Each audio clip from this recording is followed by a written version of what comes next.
General Langley, I have constituents that have been scattered across Africa on train and equip missions. So just ballpark, in the last decade, how many Africans has the United States military trained and equipped? Congressman, I don't have that figure. I can get that figure for you. Ballpark, just, how many? Congressman, it would be a wild guess right now. Seems like something we should know, right? Over the years, we have trained a substantial number, especially in the Gulf of Guinea states, including Like more than 10,000? It is more than 10,000. More than 50,000? I'd say we're reaching around 50,000 at least. And what percentage of the people we've trained end up participating in insurrections or coups against their own government?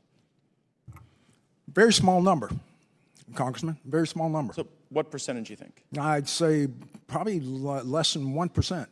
But it does happen, right? The IMET program is in force, and we've pushed a significant number through our schools across the and what data sets do you track to arrive at the conclusion that less than 1% of the roughly 50,000 that we've trained have participated in coups? Because it'd be like about 500, about 1% of 50,000. Congressman, you may have that information. I don't at this time, but I know. Well, I know there are some, right? Like go ahead and throw up that image. This is Colonel Mamade Doumbouya, and this is a photo of him. Did we train and equip him in Guinea? By name, I cannot identify that. Well, that guy in the middle with the big red hat, Colonel Mamade Doumbouya, that's him with a bunch of U.S. service members outside of our embassy. And just months after this photo was taken in 2021, he led a coup in Guinea and threw out the leader. Does that concern you? Congressman, core values is what we start off with in IMA programs. Do we share core values with Colonel Doumbouya? Core values. I will repeat that. Core values. Respect for humanity. Do we share those values with Colonel Doumbouya? Absolutely. In our curriculum. He led a coup? We do. Okay, well, that's a very telling answer. In Burkina Faso, did we share core values with the leader that we trained there who led a coup? It's in our curriculum. We Leading stress coups core are in our values. curriculum? We request civilian-led governance. Wait, hold on. Is leading coups in our curriculum?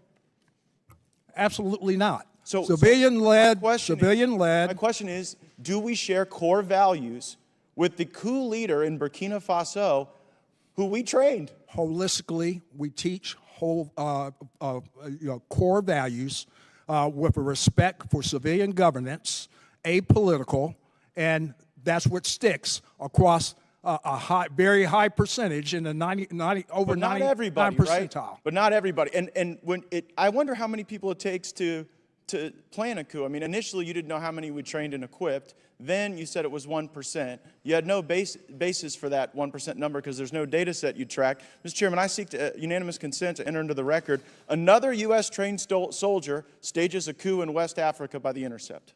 Without objection, so ordered. And I further seek unanimous consent to enter into the record. U.S. forces trained the Guinean colonel behind the recent coup in West African country, and this is regard to Guinea. Without objection, so ordered. So I guess the question is, why should U.S. taxpayers be paying to train people who then lead coups in Africa?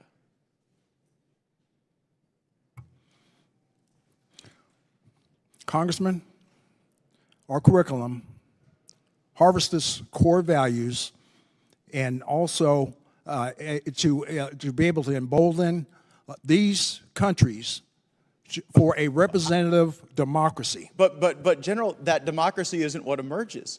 The problem is, I know you may have great confidence in what you're teaching, but when two governments have been overthrown, I guess how many governments have to be overthrown by people we train before you sort of get the message that our core values might not be sticking with everyone?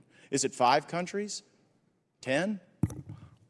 We'll continue with our persistence in ensuring but do you think it's that working? they harbor democratic norms, democratic values. Just a moment ago, you said we shared core values with Colonel Doumbouya. You said that just moments ago in response to my question, and his core value seems to be leading a coup. So I don't think it's stuck. I think we should at least know how many countries we train the coup plotters in how many is too many? Because clearly 2 is not too many, and I think we could use our resources far more effectively than doing this.